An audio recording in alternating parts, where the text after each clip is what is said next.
Hello दोस्तों, आज class 10th की जो आखिरी प्रश्नावली रह गई थी 3.6 वो आज कवर कर लेते हैं। फिर इसके बाद कल से चालू होगी 4.1। तो 3.6 में क्या है, जो दूसरे के 3 क्वेश्चन रह गए थे, ठीक है। तो दूसरे का पहला क्वेश्चन देखो।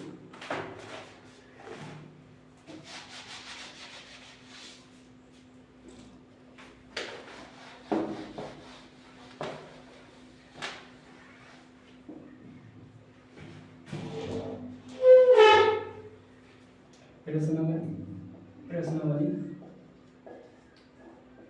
3.6, ठीक है। इसका दूसरे का पहला क्वेश्चन देखो। दूसरे का पहला क्वेश्चन क्या है कि ऋतु की धारा के अनुकूल 2 घंटे में 20 किलोमीटर तैर सकती है और धारा की गति को 2 घंटे में 4 किलोमीटर तैर सकती है। तो स्थिर जल में इस तैरने की चाल और धारा की चाल क्या करना है। तो इस सवाल को सॉल्व करने से पहले ये समझो कि धारा की चाल और धारा के प्रतिकूल और धारा के अनुकूल चाल क्या है। जैसे मान के चलो कोई ये पानी है, ठीक है, इस साइड बह रहा है, ठीक है, और कोई व्यक्ति तैर रहा है। तो इसी साइड पानी बह रहा है और इसी साइड कोई व्यक्ति तैर रहा है, तो इसमें क्या हो जाएगी, धारा की जो चाल हो जाएगी, यानी धारा भी उसी साइड में जा रही है, उसी साइड व्यक्ति तैर भी रहा है, तो इसमें दोनों की चाल क्या हो जाएंगी, जुड़ जाएंगी, ठीक है। तो इसमें दोनों की चाल x + y, दोनों की चाल जुड़ जाएगी। इसे धारा के अनुकूल, यानी जिस अनुकूल का मतलब होता है कि जिस साइड पानी बह रहा है उसी साइड में कोई व्यक्ति तैर रहा है, उसे अनुकूल कहते हैं, ठीक है। और प्रतिकूल यानी कि विपरीत दिशा में, जैसे प्रतिकूल देखो, जैसे पानी ये है, ठीक है, इस क्षेत्र में पानी बह रहा है, ठीक है, और इस क्षेत्र में क्या हो रहा है, व्यक्ति आ रहा है, कोई व्यक्ति आ रहा है, ठीक है।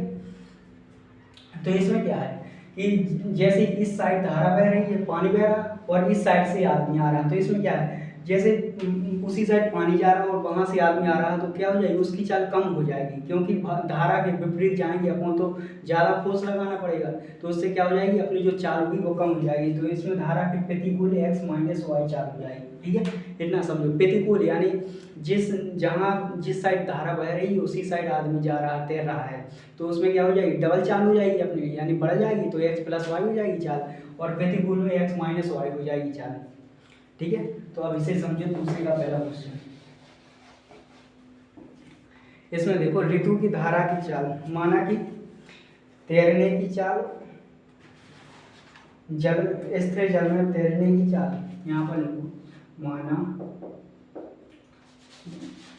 यहाँ दूसरे का पहला, माना स्थिर जल में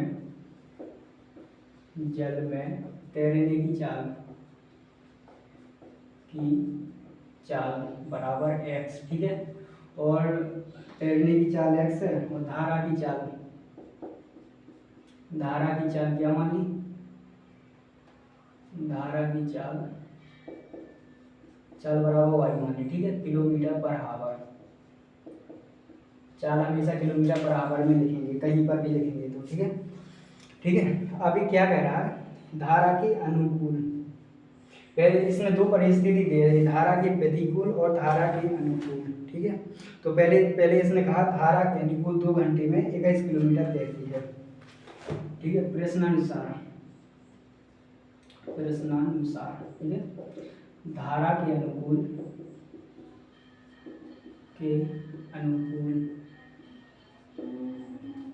2 घंटे में 20 किलोमीटर तैरती है, ठीक है, 20 किलोमीटर तैरती है, ठीक है। तो यहाँ पर 20 किलोमीटर तैरती है, तो यहाँ पर क्या लिखना है, यहाँ पर दूरी बराबर चाल गुणे समय, यहाँ पर समय गुणे चाल बराबर दूरी, ठीक है, सूत्र दूरी बराबर चाल गुणे समय, ठीक है। तो इसमें क्या, इसमें देखो क्या, दूरी इसमें समय क्या है, 2 घंटे, ठीक है, और इसकी चाल है, इसमें जब अनुकूल परिस्थिति हो तो अनुकूल परिस्थिति की चाल, दोनों चालें जुड़ जाएंगी, तो x + y, ठीक है, तथा चाल, यहाँ पर लिख दो, तथा चाल बराबर एक्स प्लस वाई। ठीक है, अनुकूल परिस्थिति में चाल, तो 2 गुणा एक्स प्लस वाई चाल हो गई, बराबर में दूरी कितनी थी, दूरी 20 किलोमीटर। ठीक है, अब इसका 2 का गुणा करेंगे, 2x नहीं 2 का गुणा ना करो, इसमें 2 का भाग कर दो।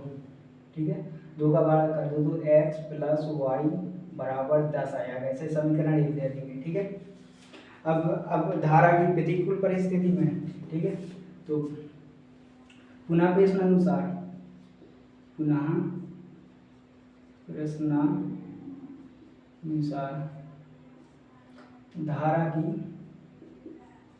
धारा की प्रतिकूल परिस्थिति में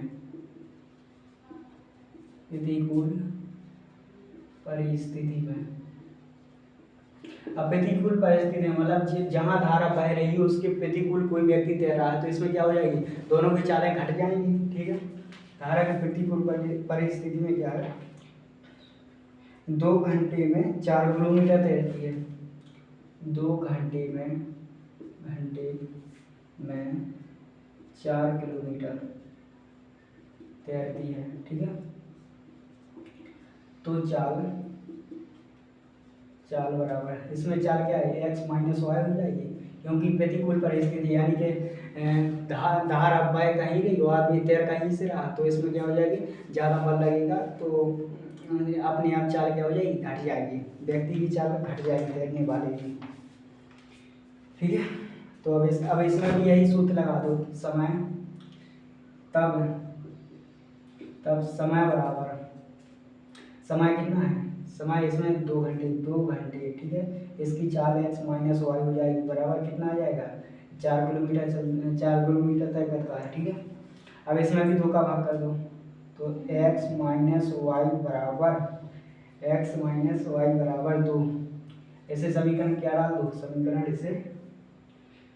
समीकरण डाल दो, इसे कौन सा, समीकरण 2 1 हो गया, समीकरण 1 के बाद 2। अब समीकरण 1 बाद 2 को जोड़ने पर अब इसे विलोपन प्रतिस्थापन बज्रवर्ण खंड किसी भी विधि द्वारा कर सकते हैं, लेकिन इसे हम विलोपन विधि द्वारा कर रहे हैं। ठीक है, समीकरण 1 बाद 2 को जोड़ने पर, समीकरण 1 बाद 2 को जोड़ने पर, ठीक है, समीकरण 1 देखो, x प्लस वाई बराबर 10 और समीकरण दूसरा है x माइनस वाई बराबर 2। ठीक है, यहाँ पर लिखो जोड़ने पर,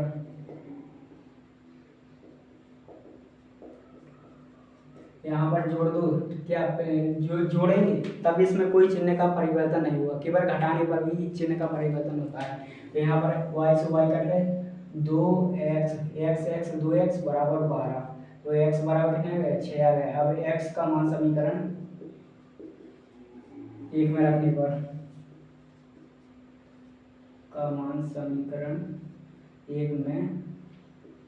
रखने पर, ठीक है, समीकरण 1 में रख दो, x का मान 6 प्लस वाई बराबर 10। ठीक है, तो y बराबर कितना आ गया, 4, समीकरण y बराबर कितना आ गया, 4। ठीक है, तो अब यहाँ पर क्या करेंगे, उसने क्या बोला था, तैरने की चाल x किलोमीटर पर आवर, तो तैरने की चाल x बराबर 4, अतः अभीष्ट तथा तैरने की चाल अभीष्ट चाल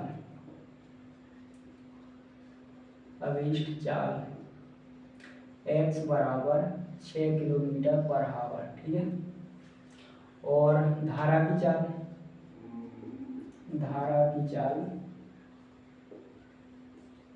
y बराबर 4 किलोमीटर पर आवर। ठीक है, दोनों आ गई, और उसने तैरने की चाल और धारा की चाल पूछी थी। ठीक है, अब इसका दूसरा क्वेश्चन आप कर लेना। इसका तीसरा क्वेश्चन जो बहुत कॉम्प्लिकेटेड है, वो बहुत बड़ा है, इसे करवा रहे हैं हम। तीसरा क्वेश्चन,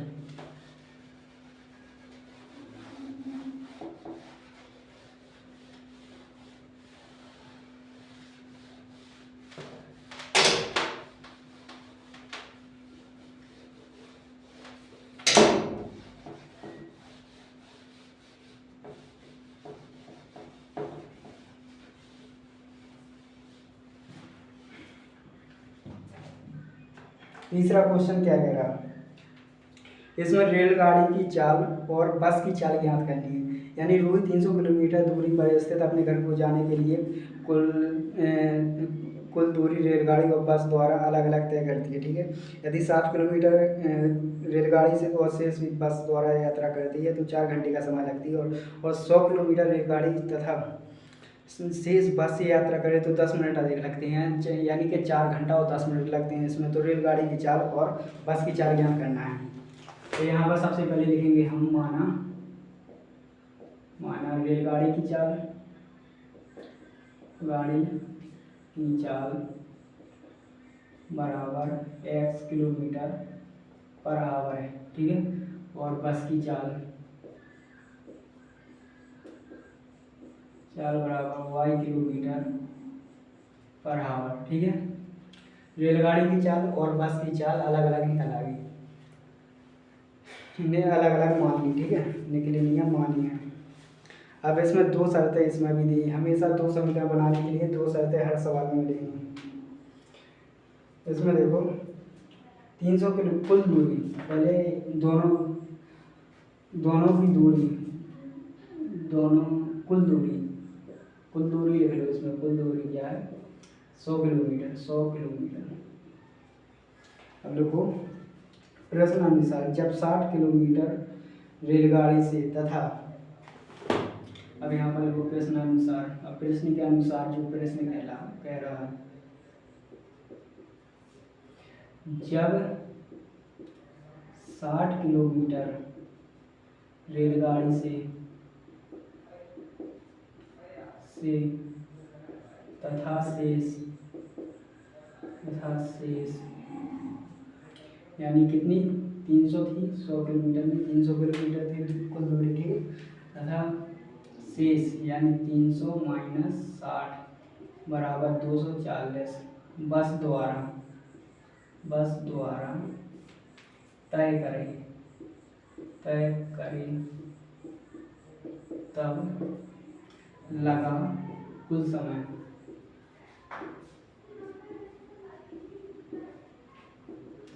कितना है, 4 घंटे है। ठीक है, तो यहाँ पर कितना समय बराबर दूरी बटे चाल, यहाँ पर देखो दूरी बटे चाल बराबर क्या समय है। ठीक है, दूरी बटे चाल बराबर समय है यहाँ पर। तो कुल समय देखो, कुल समय यानी कि कुल समय देखना है तो कुल दूरी बटे कुल चाल लिखना है। तो कुल दूरी देखो, कुल दूरी है 300 किलोमीटर, जिसमें से 60 किलोमीटर किस x चाल से रेलगाड़ी द्वारा तय कर रही है, प्लस 240 किलोमीटर बस की चाल क्या है y किलोमीटर से तय कर रही है। ठीक है, और समय लग रहा है 4 घंटा।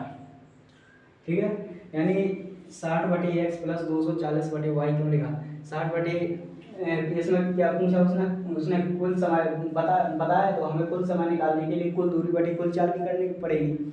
तो कुल दूरी कितनी है 300, लेकिन उसमें से 300 है, लेकिन उसमें से क्या 60 बटे 60 किलोमीटर है जो x चाल से कर रही है, प्लस 240 किलोमीटर है वो y चाल से कर रही है, इसलिए हमने दोनों को अलग अलग लिखा और जोड़ दिया। ठीक है, इसे समीकरण 1 मान लिया। ठीक है, अब इसी तरह पुनः प्रश्नानुसार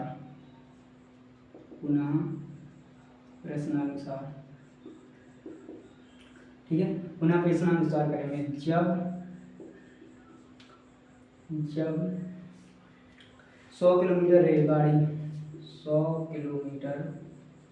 रेलगाड़ी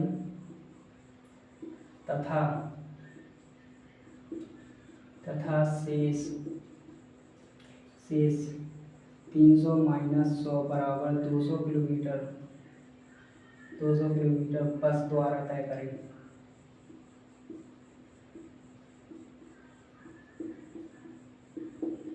तो कुल समय 10 मिनट अधिक लगता है, यानी 4 घंटे भी प्लस 10 मिनट भी, कुल समय बराबर 4 घंटे प्लस 10 मिनट। ठीक है, 4 घंटे और 10 मिनट लगते हैं। अर्थात 4 घंटे 10 मिनट, 4 घंटे 10 मिनट है। 10 मिनट को बदलना है हमको घंटे में। घंटे में बदलने के लिए 60 का गुणा करेंगे, 60 का भाग करेंगे। 0 से 0 काटा, 6 चौको 24, 1 25, 25/6 आ गए, 25/6 घंटा।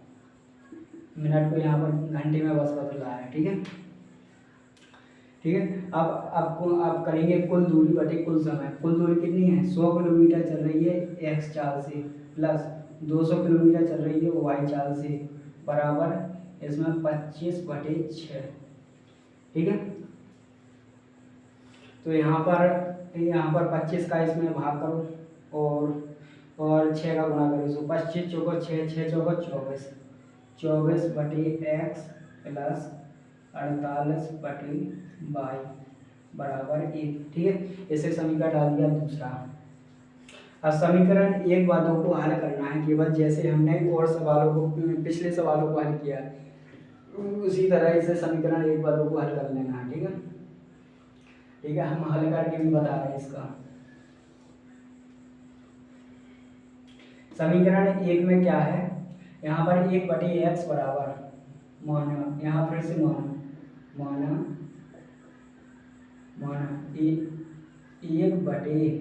1/x बराबर s और 1/y बराबर t मान लिया। ठीक है, तो पहले समीकरण में मान रखो 1/s का मान। ठीक है, तो यहाँ पर कितना जाएगा? 60s प्लस 240t बराबर, इसमें क्या कर दो, बात तो सही है, लेकिन इसमें क्या करो, इसमें 4 का भाग जा रहा है पूरे में। ठीक है, तो इसमें 4 का भाग करेंगे तो क्या आएगा? 4 एकम 4, 4 दूनी 8, 4 5 6 20, 25, 4 एकम 4 बची 2, 4 5 6 20, 15। यहाँ पर 15/x, यहाँ पर देखो 15/x प्लस 60/y। ठीक है, बराबर इसे समीकरण एक डाल दो। 60 और 240, 60/x प्लस 240/y बराबर 4। ठीक है, तो इसमें 4 का भाग दे दो। 4 एकम 4, 4 5 6 20/x प्लस 4 6 24/y बराबर 1। इसी समीकरण एक दे दो। ठीक है, अब समीकरण एक में 1/x बराबर s रखना है और 1/y बराबर t रखना है। 1/x के स्थान पर क्या रखेंगे? s रखेंगे, तो यहाँ पर आ जाएगा 15s प्लस 1/y के स्थान पर क्या रखना है? t। 1/y के स्थान पर 1/y के स्थान पर t रखेंगे तो 60t आ जाएगा, t बराबर 1। ठीक है, और इसी समय और यही मान समीकरण 2 में रखना है। इसे डाल दो समीकरण 3, इसे समीकरण 3 डाल दो और 1/x बराबर s और 1/y बराबर t का मान समीकरण 2 में भी रखना है। 1/x बराबर s, तो यहाँ पर आ जाएगा 24s प्लस 48t बराबर 1। इसे समीकरण 4 डाल दो। अब समीकरण 3 में और 4 में बज्य गुणनखंड विधि। समीकरण पहले 3 को और 4 को क्या बनाओ? समीकरण 3 और 4 को पहले वो बहुपद को, समीकरण 3 में बहुपद है, बहुपद को पहले समीकरण बनाओ, 0 के बराबर करो इसे। 15s प्लस 60t बराबर वो 60t माइनस 1 बराबर 0। ऐसे 24s, इसे समीकरण हटा दो। 24s प्लस 60t माइनस 1 बराबर 0। ठीक है, अब समीकरण इसे 3 डाल दो, इसे 4। समीकरण 3 का 4 में बज्य गुणनखंड विधि से, यहाँ पर लिखो बज्य गुणनखंड विधि से, बज्य गुणनखंड विधि से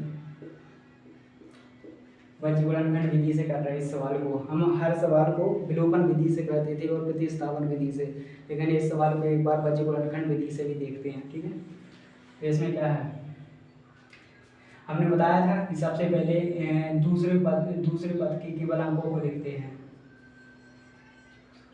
यहाँ पर 48 है।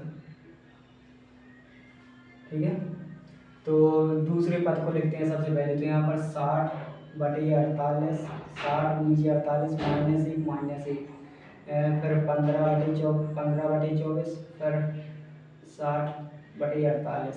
ठीक है, इसे एस के नीचे लिखेंगे, इसे टी के नीचे लिखेंगे और इसे 1 के नीचे लिखेंगे। तो एस की बटी में देखो, एस की बटी में अब एक बात ध्यान रखना है, जैसे नॉर्मल सवाल है, नॉर्मल सवाल को हल करने के लिए सबसे पहले ऊपर से गुणा करते हैं, लेकिन जब भी कोई थ्योरी वाला सवाल आए तो उसमें नीचे से गुणा करते हैं, त्रिय गुणा नीचे से करते हैं। तो पहले 48 का 1 में होगा, फिर 60 का -1 में होगा। 48 का -1 में यहाँ पर देखो 48 गुणा -1, फिर माइनस चिन्ह लगाया, फिर माइनस चिन्ह लगाया, 60 गुणा -1। ठीक है, 60 गुणा -1 बराबर, फिर टी के नीचे लिखा। ऐसे इसमें भी ऐसे ही करना है, पहले -1 का गुणा -1 का गुणा 15 करना है। तो -1 गुणा 15 फिर -1 गुणा 24। ठीक है, बराबर, फिर 1 के नीचे इसमें भी गुणा करना है, 24 गुणा 60 माइनस 15 गुणा 48। ठीक है, अब एस के नीचे देखो 48 माइनस का 48 और यहाँ पर माइनस माइनस प्लस हो जाएगा दोनों में। तो माइनस का 48 प्लस का 60 बराबर, टी के नीचे देखो माइनस का 15 और प्लस का 9, प्लस का 24 हो जाएगा। तो माइनस का 15 प्लस का 9, माइनस में 24 में से 15 जाएगा, यहाँ पर 9 बचेगा, बराबर 1 के नीचे यहाँ 24 छक्के 144, यानी 1440 आ जाएगा। यहाँ पर 1440 माइनस 15 का गुणा 48 में करो, 15 40, वो 15 का गुणा पहले 4 में करो, 15 15 छक्के 90, 15 सत्ते 105, 15 120, 120 का 0, 15 चौको 60,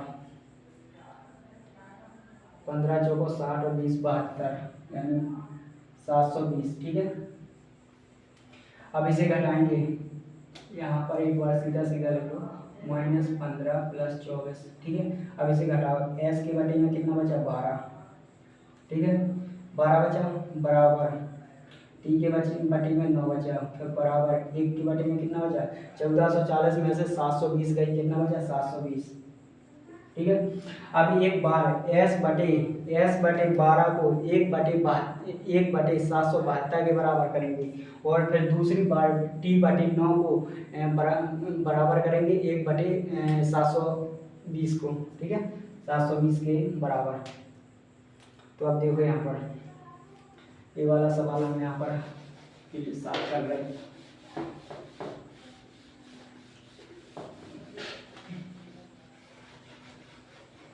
अब देखो एस बराबर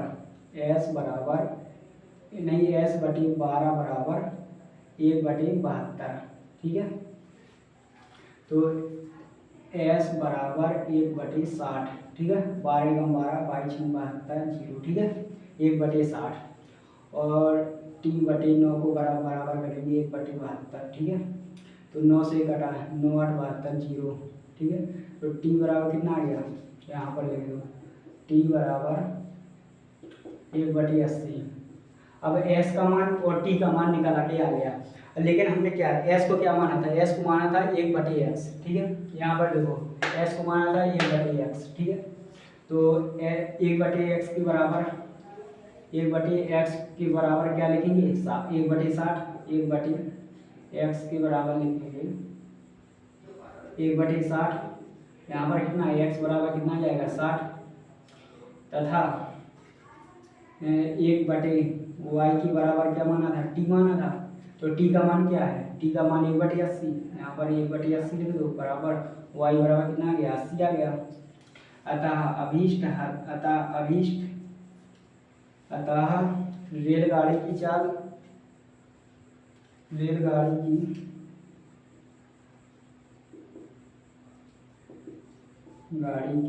अभीष्ट चाल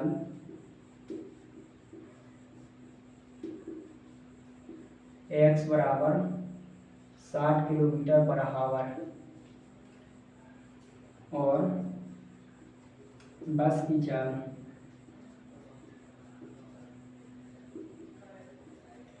y बराबर 80 किलोमीटर/आवर। ठीक है, दोनों की चाल निकल आई, x की चाल और y की चाल निकल आई। अब कल से अध्याय चालू करना है चौथे का नाम है द्विघात समीकरण। द्विघात समीकरण क्या है, जिसमें घात 2 हो, यानी कि सबसे द्विघाती समीकरण जिसमें घात 2 हो। ठीक है, 2 से अधिक हो, 2 या 2 से अधिक हो, वो द्विघाती समीकरण कहलाता है। ठीक है, अब इसे कल से चालू करेंगे।